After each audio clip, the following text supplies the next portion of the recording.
नमस्कार दोस्तों, आप सभी का मेरे अपने YouTube चैनल में स्वागत करती हूँ। दोस्तों, जैसे कि आप सभी जानते हैं कि इंसान कोई ना कोई सपना ज़रूर देखता है, चाहे वो खुली आँखों से देखे, चाहे वो बंद आँखों से देखे। और हर एक सपने का कुछ ना कुछ हमारे जीवन में संकेत होता है, परंतु हम उन चीज़ों पर ध्यान नहीं देते और कभी-कभी वो चीज़ें हमें नुकसान देती हैं। तो दोस्तों, ध्यान ना देने की वजह से बाद में कई बार हम पछतावा भी करते हैं। दोस्तों, इस विश्व में कुछ पशु पक्षी ऐसे हैं जिसको भगवान ने कुछ संकेतों के लिए ही बनाया है। उनका हमारे जीवन में कुछ ना कुछ महत्व ज़रूर होता है। इसी तरह कुछ पशु पक्षी भी सपनों के माध्यम से हमें कुछ ना कुछ संकेत देना चाहते हैं। इसलिए दोस्तों, जो पशु पक्षी होते हैं वो हमें सपनों के माध्यम से कुछ ना कुछ संदेश देने ही आते हैं।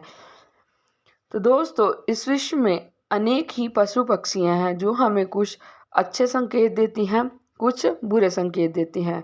कुछ तो हमारे धर्म के साथ जुड़े होते हैं, कुछ पारिवारिक संबंधों के साथ और कुछ प्रेम संबंधों के साथ। दोस्तों, आगे बढ़ते हैं। आज हम इसी विषय में एक बात करते हैं। दोस्तों, आज हम इसी तरह एक विशेष प्राणी की बात करेंगे जो हमारे सपने में आता है और हमें शुभ और अशुभ की संकेत देता है। दोस्तों, उस विशेष प्राणी का नाम है सांप। वैसे तो सपनों में सांप का दिखाई देना अशुभ ही माना गया है। तो इसे जो है जब हमारे सपने में दिखाई देता है तो उससे शुभ कम और अशुभ संकेत ज़्यादा होते हैं, परंतु हमारे गरुड़ पुराण में जो है सांप को एक विशेष स्थान दिया गया है। दोस्तों, जो सांप होते हैं वो हमारे भविष्य पुराण के बारे में सब जानते होते हैं।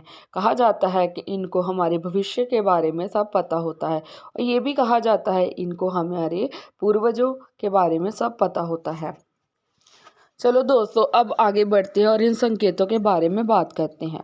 दोस्तों, अगर आपको सपने में मरा हुआ सांप दिखाई देता है तो इसका ये संकेत होता है कि अब आपके जीवन में जो बुरी शक्तियाँ, बुरा समय जो है समाप्त होने वाला है और खुशियों का आगमन होने वाला है। दोस्तों, अगर आपको सपने में जो सांप है वो अगर आपको पकड़ते हुए आप उसे पकड़ रहे दिखाई दे रहा है तो ये भी शुभ संकेत होता है। इसका मतलब ये होता है कि भविष्य में आप अपनी कड़ी मेहनत से बहुत ज़्यादा धन कमाएंगे और उस धन का पूरी तरह से सदुपयोग करेंगे।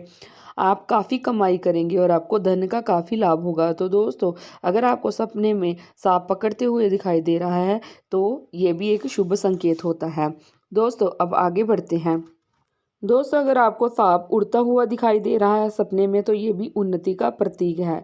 दोस्तों, कहते हैं कि सांपों को अच्छे तरह से रंग दिखाई नहीं देते, परंतु फिर भी इनका काफ़ी संबंध है। अगर आपको बार बार सपने में काला सांप दिखाई देता है तो इसका मतलब ये है कि आपको काल सर्प दोष है, परंतु हमारे पुराणों में इसका भी जो है हल बताया गया है। अगर आपको हरे रंग का सांप दिखाई दे रहा है तो ये आपको शुभ संकेत है। इसका मतलब कि आपको फ्यूचर में जो है सारी प्रॉब्लम दूर हो जाएंगी। अगर आपको सफ़ेद सांप भी दिखाई दे रहा है तो इसका भी शुभ संकेत होता है, मतलब आपको भविष्य में बहुत लाभ होने वाला है। अगर आपको सपने में सांप धरती पर चलता हुआ भाग रहा दिखाई दे रहा है तो ये भी इसका मतलब यही है कि आपको जल्दी ही जो है प्रॉब्लम से छुटकारा मिलने वाला है। दोस्तों, अगर सपने में सांप आपके पीछे भागता हुआ या काटता हुआ दिखाई दे रहा है तो ये अशुभ संकेत होता है, मतलब आप किसी दुर्घटना का आपके साथ घटने वाली है। दोस्तों, अगर सपने में जोड़ा नाग नागिन का दिखाई दे रहा है तो इसका मतलब ये है कि हमारे पूर्वज हमें बताना चाहते हैं कि हमें अपने पूर्वजों को ध्यान रखना चाहिए, मतलब उनको मानना शुरू करना चाहिए। किसी तरह से अगर हम उनको भूल गए हैं तो हमें मानना चाहिए। दोस्तों, अगर आपको सपने में न्योले और सांप की लड़ाई दिखाई दे रही है तो इसका भी मतलब यही है कि आप जल्द ही अपने शत्रु का आपको पता चल जाएगा और आप उस पर अपनी विजय प्राप्त कर लेंगे। तो दोस्तों, इस वीडियो में ये सब संकेत होते हैं जो सांप हमें सपने में आकर बताते हैं। अगर हमें सपने में ये सब दिखाई दे रहा है तो हमें नज़रअंदाज नहीं करना चाहिए, बल्कि उस पर पूरा ध्यान देना चाहिए। अगर आपको मेरी वीडियो पसंद आती है तो उसे लाइक एंड शेयर ज़रूर करिए और मेरे चैनल को सब्सक्राइब कर दीजिए।